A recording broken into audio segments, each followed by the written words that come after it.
And I'd like to introduce JP. Thank you.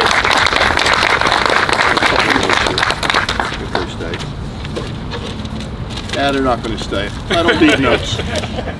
For those of you that don't know me, I'm JP Stettner, lifelong resident of the town of Phillipsburg. Grew up here, went to school here, met the woman of my life here in town. We've been together ever since high school. I'm married 47 years with 3 great children. I left high school because I enlisted in the Army because there was a war going on and I thought it was my duty to serve. I think it's my duty to serve today. I enlisted, I returned from the Army. I ended up working for the state police for a while when the National Crime Information Center was first started. I was a computer operator, then took a job with the Phillipsburg Police Department and retired from here after 25 years as police chief.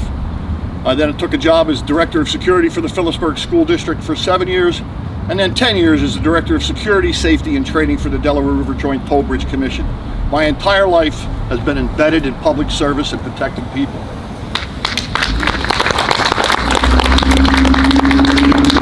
I had the luxury of serving as a councilman for you folks for 12 straight years. I decided not to run in 2016. I thought it was somebody else's turn to take over and do some work. And as I sat idly by for 3.5 years, I began to get frustrated. I'm frustrated the way our government is being handled right now. I'm actually frustrated by the fact that certain people don't understand the Faulkner Act, which governs how we run our municipality, what our duties and responsibilities are. I think if they would read the Faulkner Act, they'd understand what it is. Just to cut line items out of a budget to save money and not reduce the taxes on the people of this town is ridiculous. I'll give you some examples. We recently have totally taken out an ordinance for permits for gatherings in public places. That was put in place many, many years ago to stop some of these clandestine groups from running amok throughout the town. Why that was stopped, I'll never understand. I'll never understand why we're not paying to park anymore in some of our town parking lots. The revenue that we had coming in is going to no one. Again, I asked that question, where is that money going? Where does that save the taxpayers a penny? It hasn't. We've cut in excess of over $100,000 out of the Firth Youth Center. I cannot understand this. I cannot believe this. I grew up in that youth center as a child. The youth center has been a partner with the town of Phillipsburg since the 60s when our recreation director went over there.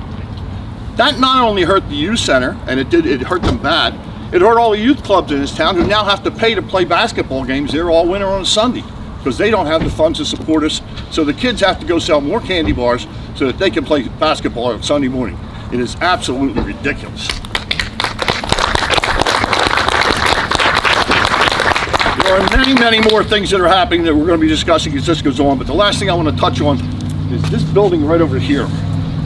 When I served on council, we had the good grace to be allowed to buy the Armory over there for $1 off the state of New Jersey.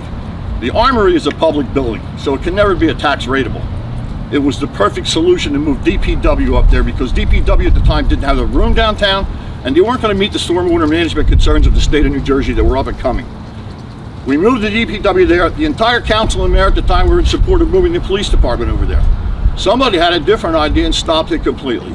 I can't complain because I got off council at the time. Had I still been there, we'd have been pushing to do it.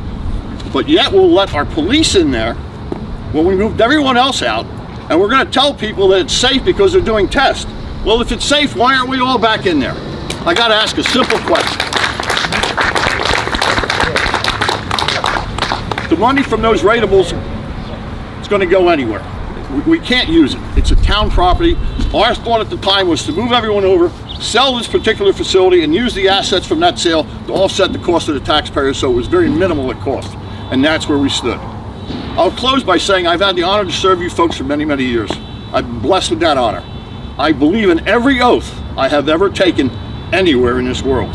And I stay steadfast to those oaths. And I promise you that if I'm elected, and you elect my partner here, Lee Clark, and you elect our mayor, Ellis, we will strive to take public service to a new level where it actually becomes service to the public again, not someone else's agenda. I thank you. And now I have the privilege of introducing Mayor Ellis. Mayor. Thank you.